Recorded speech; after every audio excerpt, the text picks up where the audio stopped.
گلہ بھیگ گیا تھا، بھیگنے کی وجہ سے اوپر کا گلہ ہم نے نیچے رکھ دیا اور نیچے کے سوکھے گلہ کو ہم نے اوپر رکھ دیا۔ اللہ کے نبی صلی اللہ علیہ وسلم نے جو بیان فرمایا اپنی زندگی میں نافذ کرنے والی بات ہے۔ آپ نے فرمایا کہ جس شخص نے ہم کو دھوکہ دیا وہ میرے طریقے کے مخالف ہے، میری امت میں سے وہ نہیں ہے۔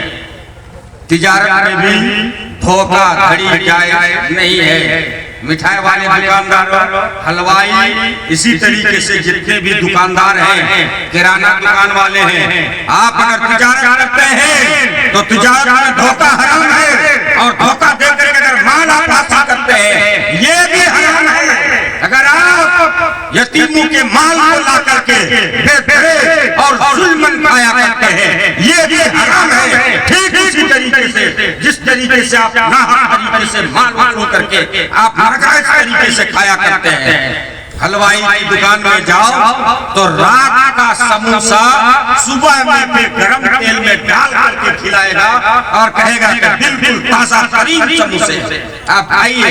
یہ دھوکہ ہے، آپ دھوکہ دے رہے ہیں اور دھوکہ دے کر کے آپ رزق حاصل کر رہے ہیں۔ اس بات کا نام تجارت نہیں ہے، تجارت اس کو نہیں کہتے ہیں، بلکہ تجارت سچائی کا نام ہے۔ اگر آپ سچ بولتے ہیں، حدیثی عبارت ہے فَإِن صَدَقَ وَبَيَّنَ پورے کالا۔ اگر تجارت کرنے میں، بیع و شراء میں، خرید و فروخت میں دونوں آپس میں ایک دوسرے سے سچ بولتا ہے اور پورے طور پر سامان کی وضاحت بھی کر دیتا ہے، میرے سامان میں کسی قسم کا عیب نہیں ہے، یا اگر عیب ہوتا ہے تو اس عیب کو وہ بیان کر دیتا ہے۔ صدقہ اگر بائے یعنی بیچنے والا سچ بول کر کے اور اپنے سامان کی وضاحت کرنے کے بعد سامان بیچتا ہے تو نبی کریم صلی اللہ علیہ وسلم نے فرمایا کہ اس کی تجارت میں برکت عطا کی جاتی ہے۔ اور اگر آپ جھوٹ بولتے ہیں اور جھوٹ بول کر کے عیب کو چھپا کر کے سامان بیچتے ہیں تو آپ جہنم کا سودا کرتے ہیں، آپ جہنم کا سودا کرتے ہیں۔ اس چیز کا نام تجارت نہیں ہے، اس چیز کا نام خرید و فروخت نہیں ہے، اس چیز کا نام بیع و شراء نہیں ہے۔ دیکھیے شریعت میں، احادیث میں، قرآن مجید کے اندر صرف بیع کا لفظ آپ دیکھیں گے۔ اللہ تعالیٰ نے فرمایا احل اللہ البیع وحرم الربا، اللہ تعالیٰ نے بیع کو حلال کیا ہے اور سود کو حرام کیا ہے، لیکن کبھی کبھی بیع میں بھی سود شامل ہو جاتا ہے، بیع و شراء میں بھی سود شامل ہو جاتا ہے۔ میں آپ کے سامنے بیان کروں گا۔ سب سے پہلے آپ کو میں سمجھا دیتا ہوں کہ بیع کسے کہتے ہیں۔ بیع بیچنا، خریدنا دونوں کے معنی پر محمول ہوتا ہے۔ حدیث کی عبارت ہم جب دیکھتے ہیں تو دونوں کے لیے استعمال ہوتا ہے، بیچنا، خریدنا۔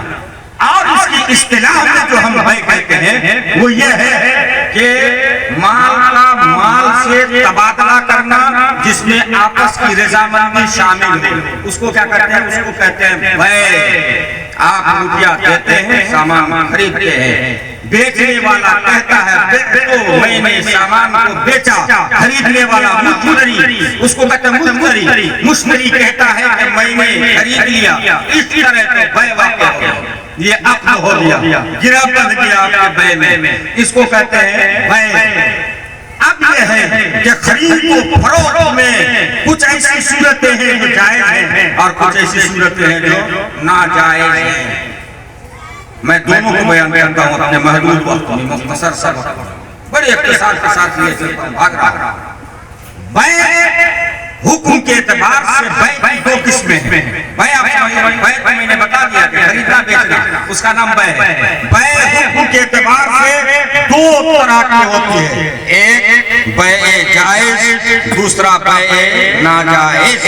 ایک ایسی بیع جس کا کرنا جائز ہے اور ایک ایسی بیع جس کا کرنا جائز نہیں ہے۔ مثلا گائے کا بیچنا جائز، گائے کا خریدنا جائز، سور کا بیچنا حرام، سور کا خریدنا حرام، ناجائز، شراب پینا حرام، شراب بیچنا حرام۔ یعنی اللہ تعالیٰ نے جتنی ساری چیزوں کو حرام قرار دیا ہے، جس کا کھانا پینا دونوں حرام ہے، اس کی خرید و فروخت بھی حرام ہے۔ اگر آپ کہتے ہو کہ میں شراب نہیں پیتا لیکن میں شراب بیچتا ہوں، میرے نوجوانوں سن لو، جو بارڈر کے نوجوان ہیں زیادہ تر اور بارڈر سے جن کے تعلقات قائم ہیں، پٹیروا والوں کا، شنکرپور والوں کا، بلبھدرپور والوں کا، یہ نوجوانوں سن لو، کچھ نوجوان کو ایسے ہیں کہ شراب منہ میں نہیں لگا لیکن تجارت کی غرض سے وہاں بارڈر پر ان کا آدمی ہوتا ہے اور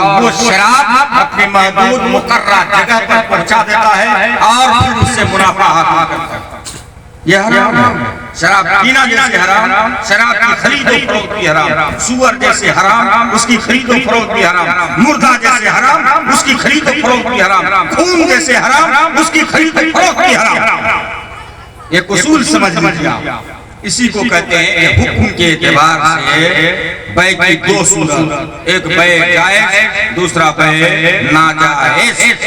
بیع جائز کی تین صورتیں ہیں، وہ بیع جس کا کرنا جائز ہے اس کی تین صورتیں ہیں میرے بھائی۔ نمبر ایک، بیع جائز لازم، بیع جائز لازم، یہ ایسی بیع ہے کہ جو اپنے اصل اور خارج کے اعتبار سے بالکل صحیح و درست ہو لیکن بائع اور مشتری کے درمیان کوئی اختیار باقی نہ ہو، اس کو کہتے ہیں بیع نافذ لازم۔ بیع نافذ لازم جو اپنے اصل اور ذات کے اعتبار سے بالکل درست ہو لیکن بائع اور مشتری کے درمیان کوئی اختیار باقی نہ ہو، اس کو کہتے ہیں بیع جائز لازم، اس کو کہتے ہیں اختیار اختیار خیار کی چار طرح کی ہوتی ہے، خیار چار طرح کی ہوتی ہے۔ جب آپ سامان خریدتے ہیں تو سن لیجیے، خیار چار طرح کی ہوتی ہے، ایک خیار رویت، ایک دوسری خیار شرط، تیسری خیار العیب، اور ایک صورت اور بھی ہے، یعنی جب آپ سامان خریدتے ہیں تو آپ دیکھ کر کے سامان خریدیں، جب آپ سامان خریدتے ہیں تو اس کے عیب کو دیکھ کر کے خریدیں کہ اس سامان میں کوئی عیب ہے یا نہیں، جب آپ سامان خریدتے ہیں اگر کوئی شک ہے جو کتاب اللہ کے موافق ہے تو آپ اسی شک بائع کے ساتھ لگا دیں، اس کو کہتے ہیں خیار شرط۔ میں بیان کر رہا تھا کہ بیع جائز لازم یہ ہے، اس کی دلیل حدیث سے میں دیتا ہوں، حضرت جابر کی روایت ہے، انہوں نے کہا کہ اللہ کے نبی صلی اللہ علیہ وسلم میرے پاس تشریف لائے اور انہوں نے کہا کہ جابر تم اپنے اونٹ کو میرے پاس بھیج دو۔ حضرت جابر نے کہا کہ نہیں اللہ کا رسول، یہ تو آپ ہی کا ہے، آپ لے جائیے، آپ کے پاس ہم کیسے بھیج سکتے ہیں۔ اللہ کے نبی نے کہا کہ جابر تم دیکھ لو، پھر جابر نے جواب دیا نہیں اللہ کا رسول، یہ اونٹ تو آپ کا ہے۔ پھر اللہ کے نبی نے فرمایا جابر تم اس اونٹ کو تیرے اونٹ کو بیچ لو۔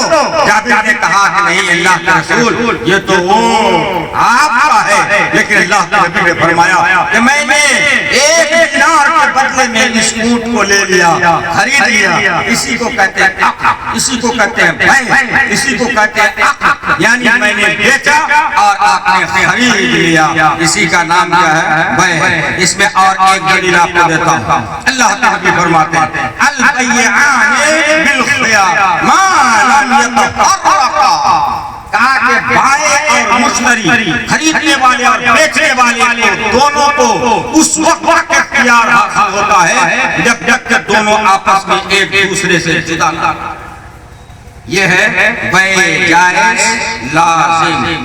اب دوسری قسم میں آتا ہے بیع جائز غیر لازم۔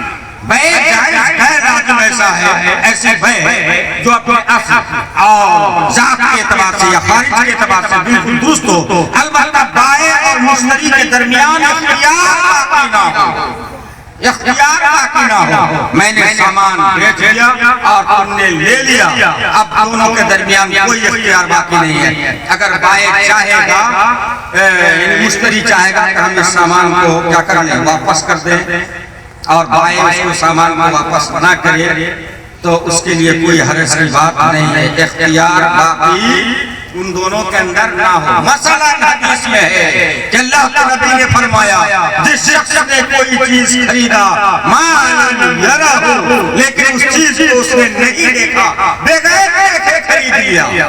ہم نے کہا کہ یہ سامان ایسا بہت اچھا سامان، ہماری بات سن کر کے آپ نے اس سامان کو خرید لیا لیکن آپ نے اس سامان کو دیکھا ہی نہیں ہے، تو اس وقت کیا ہوگا؟ یہ بیع تو بالکل درست ہو جائے گی، یہ بیع بالکل درست ہو جائے گی، لیکن ان دونوں کے درمیان